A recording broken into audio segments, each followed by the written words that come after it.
আমরা যদি কাজও করি, হাজার ব্যস্ততার মধ্যেও যদি বাড়ির আশেপাশে কোনো নতুন মানুষ হেঁটে যায়, তারপরে আমরা কাজ পালাইয়া এভাবে গিয়ে দেখি যে ওরা কারা। দেখছেন আমরা কে আজাইরা। গ্রামের মানুষদের সবসময় 12 মাসে কাজ থাকে, একটার পর একটা লেগেই থাকে। দেখেন গ্রামের মানুষ এই জন্যই কিন্তু প্রায় মানুষই সুস্থ থাকে, শহরের মানুষ থেকে গ্রামের মানুষ সবসময় বেশি সুস্থ থাকে।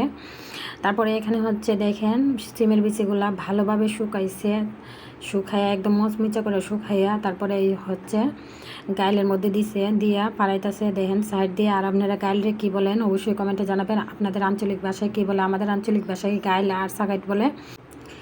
সিমগুলা ভালোভাবে শুকাইয়া তারপরে সিমের বিচিগুলা বাইর করে তারপরে হচ্ছে আবার রোদে দিয়ে ভালোভাবে কড়কুড়া করে একদম শুকাইয়া 12 মাসের জন্য রেখে দিব। মানে ডিব্বার ভিতরে বা বোতলের ভিতরে ভরে রেখে দেয় আর 12 মাস খায়। তারপরে হচ্ছে দেখেন এগুলা একদম ভেঙে ফেলছে, ভাঙে তারপরে কুলা দিয়ে ঝাড়বে, জাইরা এরপরে রোদে দিবে। তারপরে হচ্ছে দেখেন এভাবে মানে সবগুলাই এভাবে মানে করতেছে, ভাঙতেছে আর কি, পাড়াইতেছে। পাড়ানোর পরে আমি ওকে বলতেছি যে ভিডিও করতেছি, ও কিন্তু লজ্জায় একদম শেষ। তারপরে পরে বলছে যে ভিডিও করেন, সমস্যা নাই।